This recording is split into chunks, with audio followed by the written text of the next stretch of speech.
Noon for our press conference on Hurricane Ian recovery updates. My name is Michael Hart. I'm the FEMA Media Branch Chief. Just a few notes and ground rules before we get started. We'll have with you today FEMA Assistant Administrator for Response and Recovery, Ms. Ann Bink. We'll also have Director of NOAA's. We'll have the Army Corps of Engineers, Major General Butch Graham. He's their Deputy Commanding General for Civil and Emergency Operations. We've also got U.S. Coast Guard Vice Admiral Human Services Assistant Secretary for Preparedness and Response, Ms. Dawn O'Connell. And also, as normal, we'll have FEMA's National Spanish Spokesperson, Daniel Yargis. He's going to be providing the FEMA recap of Mrs. Bink's comments today.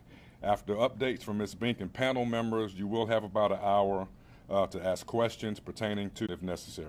Please identify yourself as usual with your outlet and your outlet when asking questions. And as always, you can contact the FEMA News Desk at our address FEMA-news-desk@fema.dhs.gov for any questions that may not be answered to forward you a link to B-roll that will be more than sufficient to use with any of your reporting. And also, as you can see, we ask that you, we have the ASL interpreter with us today. We'll begin our news conference here shortly. Thank you.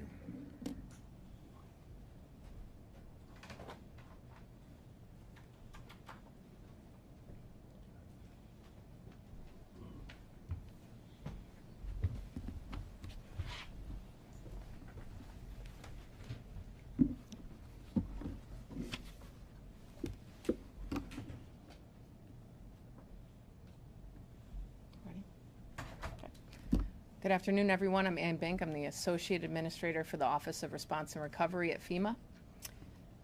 Thank you for joining us here today and for your continued attention to Florida, as well as South Carolina, and all the people impacted by Hurricane Ian.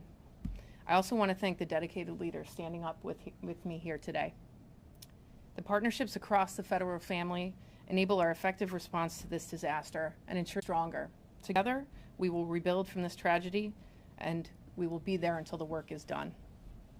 This morning, Administrator Criswell traveled to Florida to meet with Governor DeSantis to survey the damage and assess what other assistance may be necessary to support the needs of individuals as they recover.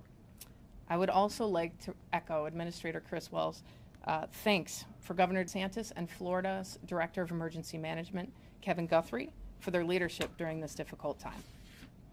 Before I provide an informational update and an operational posture. Yeah, appreciate that introduction. Got the latest information. I'm Ken Graham, Director of the Weather Service, first with FEMA, the Coast Guard, the Corps, National Guard. It's just when you in these disasters, we do come together as a family and we get these things done. Unfortunately, we've been coming together too often. It's just a brand new update. Still 85 miles per hour for the coast of South Carolina. It was moving north at 14, now at 15 miles an hour. It's continuing to get a little faster. So its forward movement is getting faster, and that'll continue as we work our way inland. Now, it's just really important to realize it's not just that center point. It really is it's been a large storm for most of its lifetime. Hurricane force winds extend out 70 miles, and the latest I saw, tropical storm force winds about 275 miles out from the center. It's big. So it's not just the folks right around the center. There's quite a few communities that see some of the times, and some of that, it's just important that water doesn't drain very fast. So some of those rivers could stay at flood stage. Several locations, actually, record flood could be that way for days, even more than a week. So just something to think about with time. But we're not over yet. We're very close to the South Carolina coast. The impacts, winds, the rain bands have already started. There's already been some tornado warnings issued. That's usually on the right percent of your tornadoes, and so that's as far away as Hatteras, that's far away as communities in North Carolina, so well away from that center. It's really important to think about that. Surge, water is 90% of your fatalities in these tropical systems comes from the water. That's why we spend so much time. Palms to Little River Inlet, 4 to 7 feet of storm surge. potential storm surge in some of those communities along the coast, 4 to 7 feet in those areas. And that's just not on the beach. That sneaks up river, look away from the center. It's just incredible. It's just an important point that we got to make. Little River Inlet to Cape Fear, 3 to 5 feet of storm surge potential. Cape Fear to Duck, North Carolina, 2 to 4 feet. And when I say those numbers, that's inundation. That's above ground. That's water up your pant leg. And I say it almost every one of these media events. I'm 6'5", 6'6", so when I'm talking 7 feet of storm surge, you can see it right here. That's about a foot above my head. Just really important to think of it that way. Rain, inland rain, not just along the coast, but inland rain, 4 to 6 inches in some areas. Some places could get 12 inches of rain from what's left of Ian as we move inland. So that's huge. Charleston, Charlotte, Wilmington, Roanoke, Hatteras, any one of these areas could see significant rain. There's terrain here too. So it's not just ponding water, there's terrain in the Appalachians, the mountains. You can get flash flooding. So even well inland in some of these mountain communities, you can see that fast flowing water, and it could be incredibly dangerous. So, and the last reminder, those are the direct impacts. Just a strong reminder, the biggest reminder I could give here, it's just dangerous after the storm too. All right, so for communities watching, you gotta be careful getting outside. There's power lines down, there's debris, just so dangerous to be on the roads. Don't drive your car where water covers the road. Half of those fatalities inland from the flooding, half of those come from driving automobiles into the water. Half of them come from cars. So you got to stay out of the water. And the last one is, generators have become readily available in these communities. I just can't urge this strong enough. Be careful with the generators. When the power's out, know how to use a generator, right? Don't keep them in the house. Don't put a generator in the house. Don't put it by an open window. Don't put it in your garage. It's got to be well away from your house. It's just a dangerous situation. And a lot of these hurricanes have seen more fatalities after the fact than we do from the direct fatalities. So it's something to remember as we go through this storm. So I appreciate everybody being on the hurricane. Thank you, Ken, for that important update on the weather and also those critical safety tips. As we've just heard, Hurricane Ian still presents an extreme threat to everyone, and we're already seeing the impacts of the storm in South Carolina as I speak, and in Georgia as well. Now is the time for the residents impacted to execute their hurricane plans. And the Hurricane Center is what drives those local official alerts. Please follow them. They will keep you safe. Just as Ken mentioned, strong wind, storm surge, flash flooding. Fortunately, the President approved Governor McMaster's request for an emergency declaration. This declaration authorizes FEMA to provide emergency protective measures, including direct federal assistance. We urge the residents of South Carolina and everyone in the path of the storm to remain vigilant. Carolina and the overall path of the storm, state and federal search and rescue operations remain underway in Florida. FEMA's urban search and rescue teams are part of a unified effort to conduct operations by air, land, and sea in coordination with our federal partners, as well as state and local officials. As part of this effort, Florida has activated about 5,000 Florida National Guard members, as well as another 2,000 members from other states through mutual aid to help with search and rescue operations and other emergency protective measures. I'll let our Coast Guard colleagues provide an update on their search and rescue efforts as part of this unified command in a later brief. Homeland Security Secretary Mayorkas also activated the DHS Search Capacity Force yesterday. This is comprised of 7,500 members from other federal agencies who can augment our staffing patterns to help us address the response and recovery needs following storms. This will significantly enhance our efforts in Florida as well as up the eastern seaboard as the storm continues to move. Nearly 3,000 federal responders are working in Florida and across the southeast right now, including more than 1,600 FEMA staff that are deployed to the more than 850 emergency management personnel from other states that have answered the call to help serve.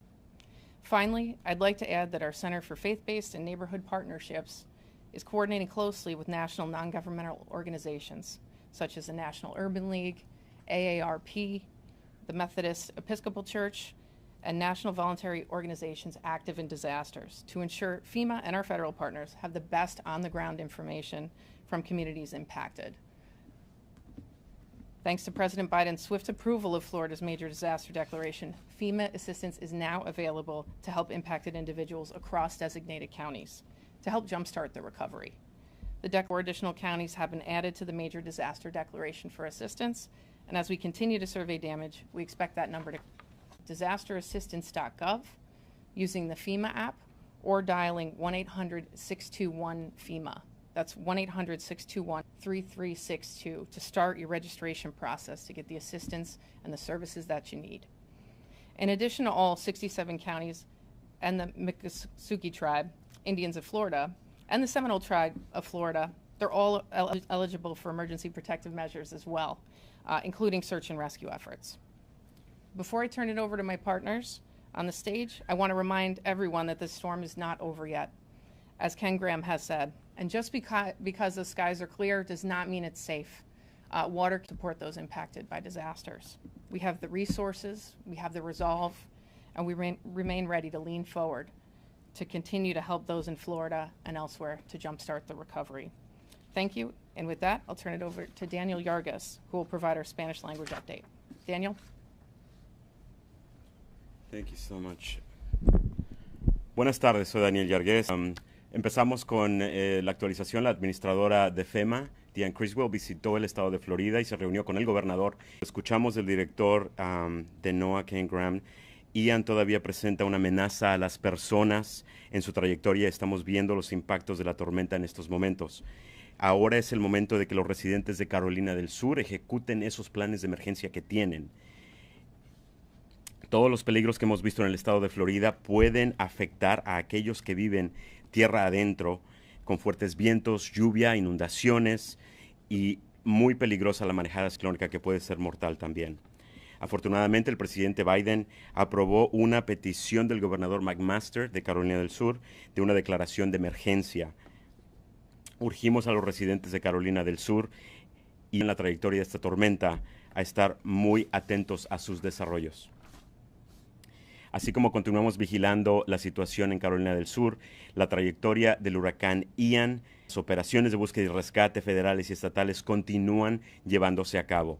Tenemos equipos de búsqueda y rescate urbanos, son parte del esfuerzo unificado para llevar a cabo operaciones por aire, tierra y agua, en coordinación con nuestros socios federales, incluyendo la costera de los Estados Unidos, el Departamento de Defensa, el Departamento del Interior y autoridades estatales de Florida y locales también.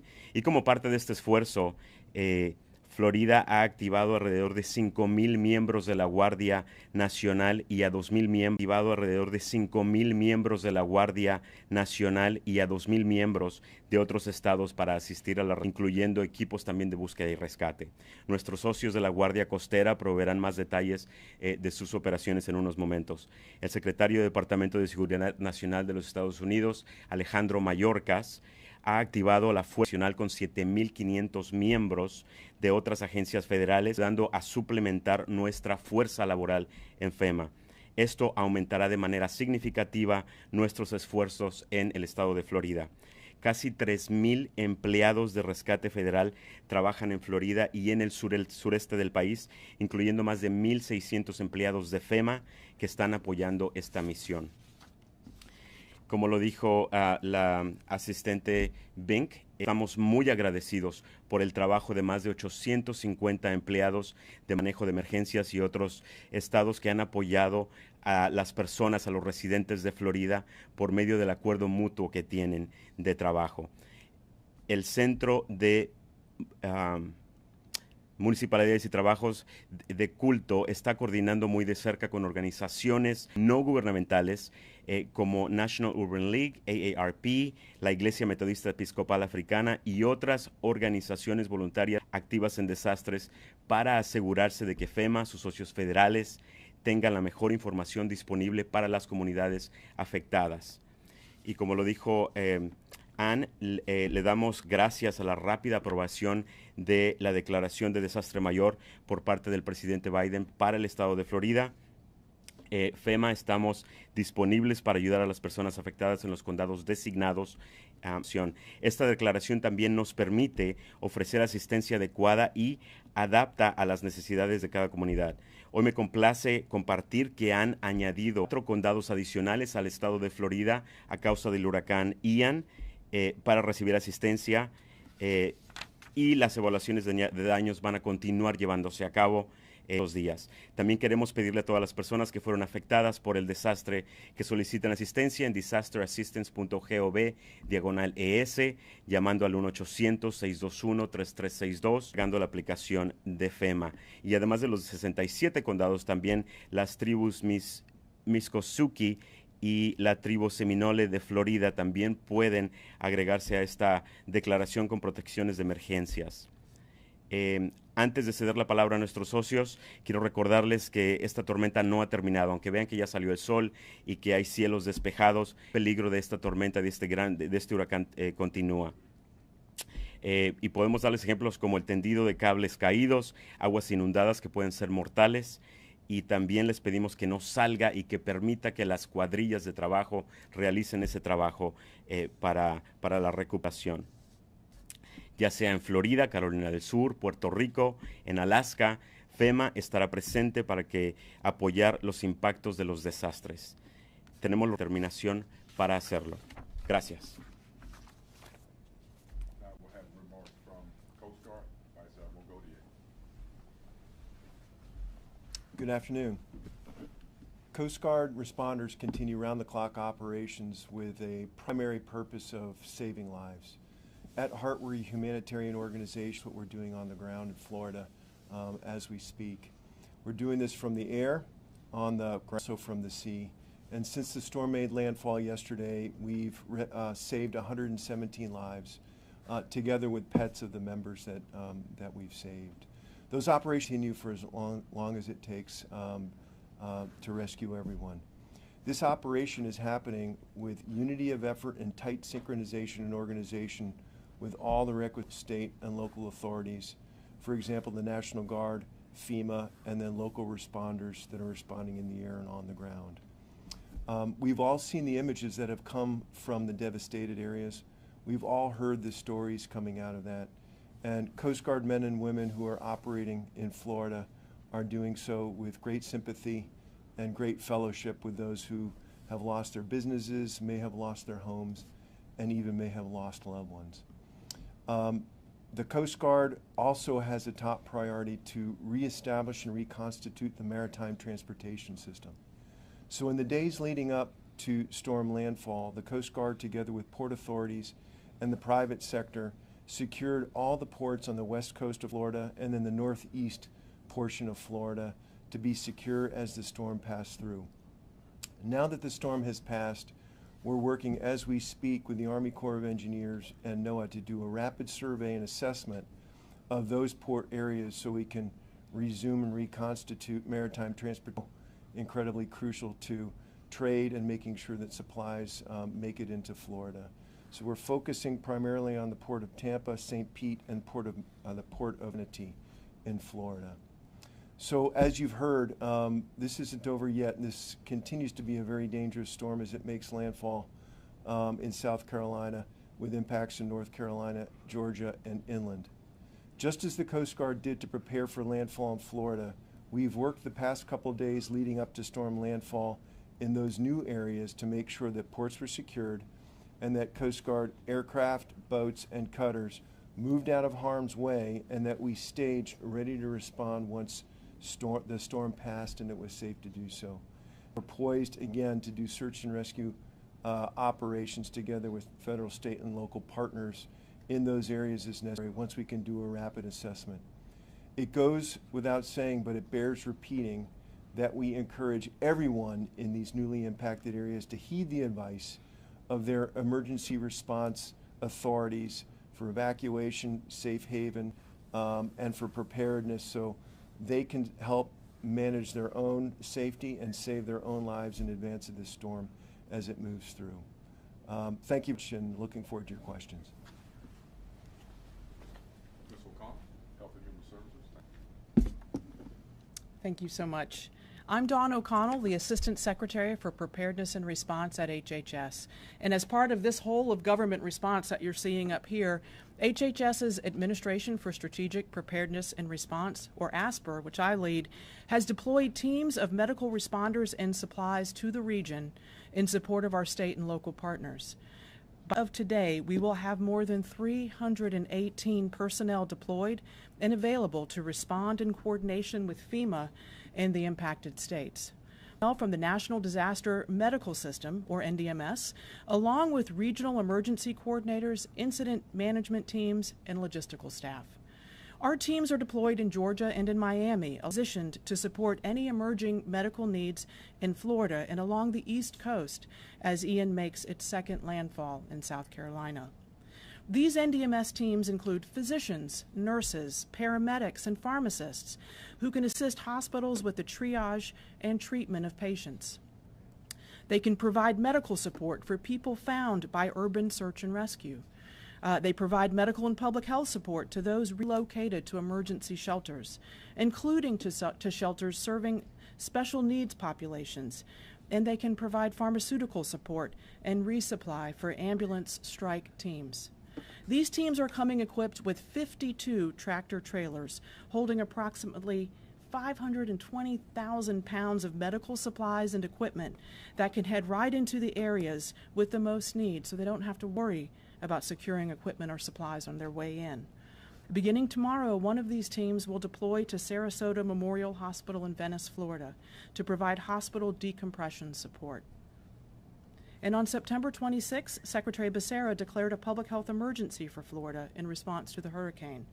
We also activated HHS Empower program, which is a partnership between ASPR and the Centers for Medicare and Medicaid Services to identify Medicare beneficiaries who rely on electricity-dependent durable medical equipment and certain healthcare services such as dialysis, oxygen tanks, or home health to help anticipate, plan for, and respond to the needs of these at-risk citizens in the impacted areas.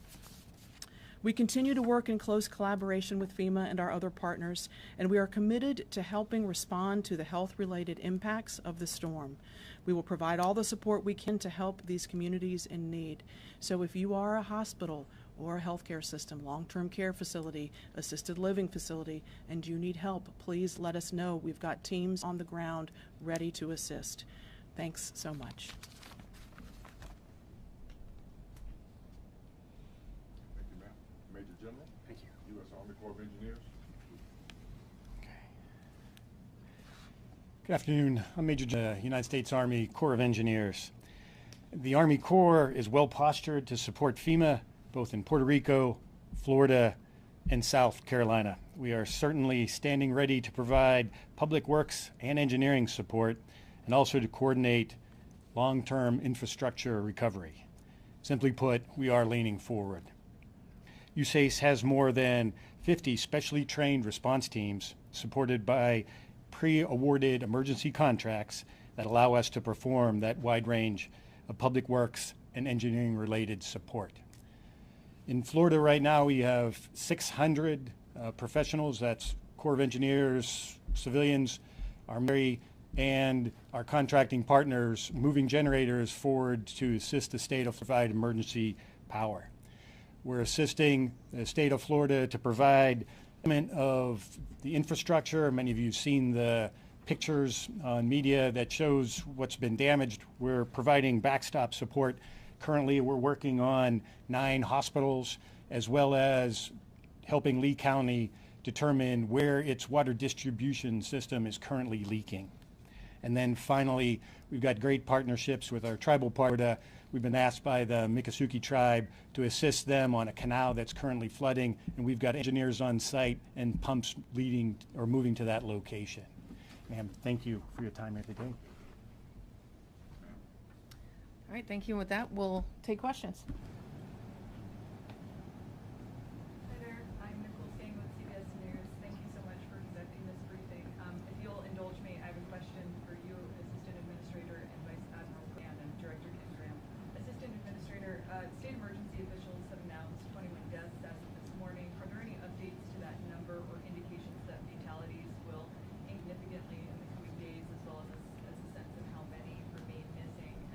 separately, can you speak to some of your bigger concerns moving forward, as well as efforts to counter any fraud, scammers who want to take advantage of hurricane survivors?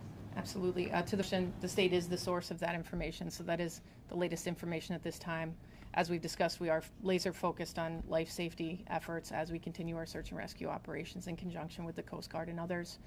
And as it relates to, we do have controls in place that can continue to screen for signs of it while not slowing down assistance to those who need it.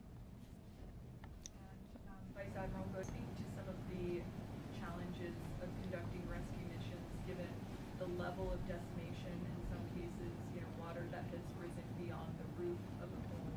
And, right now District 7 is handling recovery efforts in Puerto Rico, rescue efforts in Florida, and preparations in South Carolina. How has the Coast Guard adjusted to meet this sort of incredible need? Yeah, well, thanks. Land-based urban search and rescue does present quite a challenge. You'll have down power lines, damaged. People might be trapped in homes. And so the first thing that we do is just make sure that we've got really tight coordination with all of the riskers that are working. So in any given area, you might have Coast Guard operating together with National Guard forces from Florida and also mobilized from outside of the area. And then you'll have local responders that could be working on the ground. The Coast Guard actually mobilized a fleet of shallow water boats that we have that can operate in waters that in areas and streets and things like that. We're operating there, and so for example, there's a team from Miami-Dade County that's mobilized from outside of the area that the Coast Guard is coordinating in. And then what you have, in a normal circumstance, you'll have one system that is fully functioning, and we encourage people to continue to use the 911 system as their primary means for asking for help. But also in that type of search and rescue, we will block by block as a response group to make sure that we've identified everyone. Some of these folks may not have the means of communication, knocking on doors, doing overflights to see if individuals might be on rooftops or stranded in flooded streets. And if I can just ask Director Graham, can you talk a little bit about your concerns as the storm travels up the East Coast? Can you speak to what happens as the storm passes through South Carolina and beyond this weekend? What would you tell people maybe in North Carolina or Virginia who might be going about their businesses? Yeah, a couple things. Those on the coast, you just got to look at that storm surge. I mean, 5 to 7 feet is life-threatening in some of those cases. So just really be aware of that water. The other message I have is, you look at the rainfall. These tropical systems, you can't just think it's some coastal problem. That rain and that moisture has to go somewhere. So as a result, heavy rainfall, those rainfall totals, you start getting 5 to 7 inches, maybe even up to a foot of rain in some of those mountainous areas. You could be well inland. I'm talking hundreds of miles inland and still get those heavy rainfall amounts. I'm very concerned about some of those tropical rains getting into the terrain areas. So that's where you're thinking about fast flowing water, quickly rising water, get that flash flooding. It just becomes incredibly dangerous. And especially if you think about, we're making landfall now, right? So a lot of that rain's going to occur tonight, and that's in the dark. So nighttime rainfall, nighttime flash flooding is incredibly dangerous. So just urging everyone to listen to those local officials. If you're, please don't, because it's incredibly dangerous. Yep. Anyone else? Questions? All right. Thank you guys for your time. Thank you. That concludes today's conference.